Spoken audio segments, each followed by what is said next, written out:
Yes, people, welcome to another reaction to the qualifying in Belgium, where Lando Norris has got pole position again ahead of Oscar Piastri. A fantastic lap from Leclerc, just ahead of Max Verstappen. We'll talk about Lewis Hamilton out in Q1 due to track limits, ending up in P16. Everyone tuning in, make sure you guys smash the like button, subscribe, and hit the notification. Tune in every single race weekend.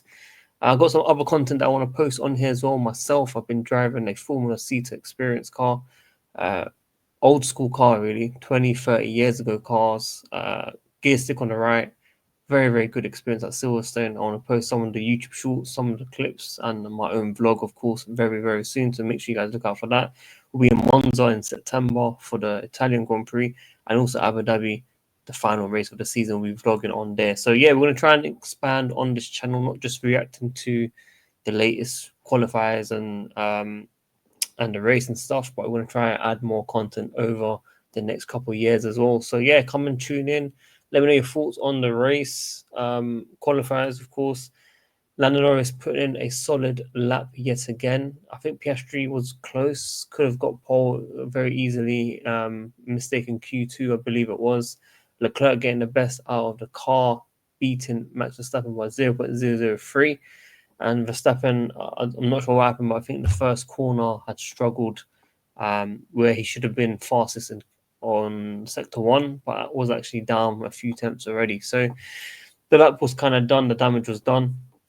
I don't think it's too bad for Piastri. I think P2, obviously you want P1, you want to be first, you want the record, of course, the title by your name and all that stuff. I get that you always want to be ahead because maybe P3 can overtake P2, but P2, if you get the right exit in turn one and you come towards turn five, you can get that slipstream and overtake Lando Norris very, very easily, like we saw in the sprint race where Max Verstappen overtook Piastri. So it's not the worst to have in Belgium, but as we know, it could rain, things could change very, very easily.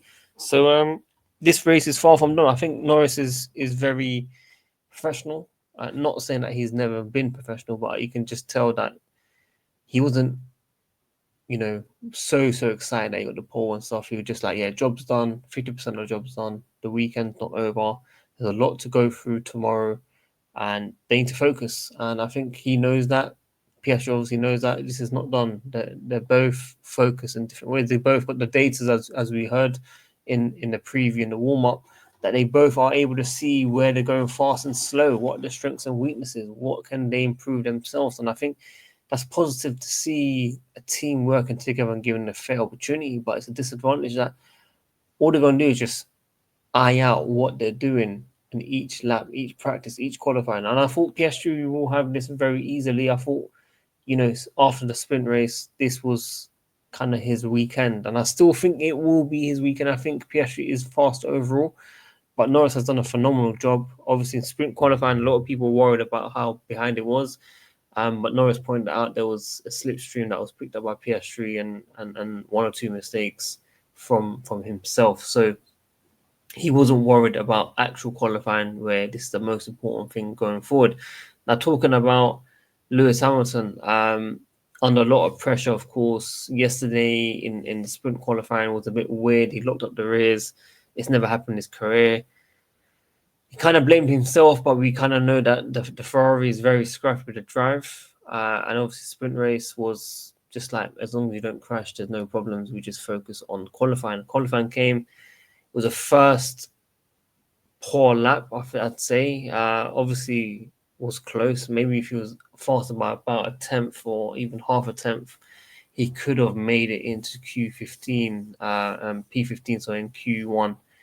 But his track limits of his second lap in the first qualifying session, which was fast enough, just about 0.050 behind Leclerc, I think it was deleted. All four wheels off the track. And it's a shame he's going through a tough time.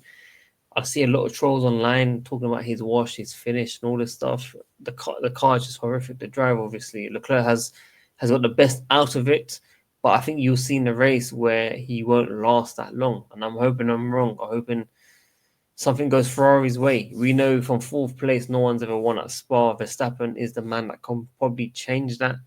But as we know, the guys below, in lower positions, by the time they come past a long straight around turn 5, they're already so behind. We're talking 10, 15 seconds behind minimum. So I'm not expecting anything different. I expect the McLaren winner.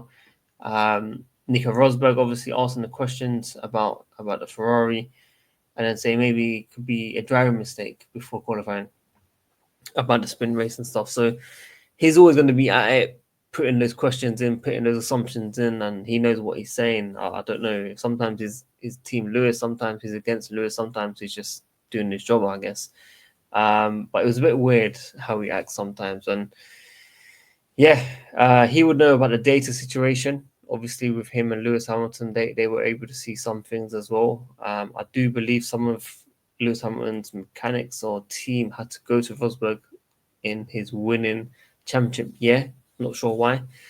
And obviously, Lewis Hamilton had bad luck that year. He had a few retirements, or he would have won that title easily as well. So, yeah, crazy how times have changed. But this is the first real teammate against teammate. Norris, Piastri, so tight. No one's favoured. Everyone's got a fair chance.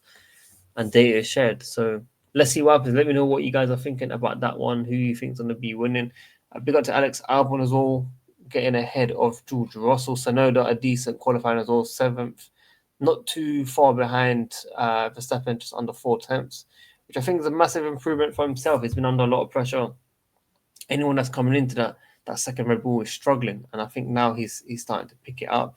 He's starting to get around, and as long as he gets third, fourth, fifth going forward, behind Verstappen, challenging Verstappen, and ahead of the Mercedes and Red Bull and the Ferrari, sorry, and the Williams, he can keep his head up and keep going. But as I said, getting one ahead of Hadjar as well, Lawson, that was key for him. So congratulations to Sonoda, of course. That's what we want to see.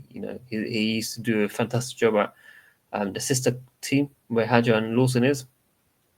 But now he's starting to get the hang of it, which is good because we saw Perez struggling in Q1. We saw Lawson struggling massively in that car and just could not drive. And Sonoda is now getting his feet to it. And credit to him, man. Credit to him. I mean, 7th isn't the best, but it's where you want to be starting now and getting into the rhythm. The more confidence you build in the car, the more you can push on and start challenging your teammate and the ones around him that's challenging him.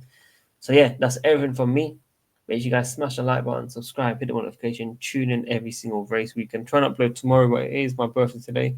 Got a family event tomorrow, so it's going to be tight. And yeah, look out for the content coming out very soon on the channel. World F1, I'm out. Peace.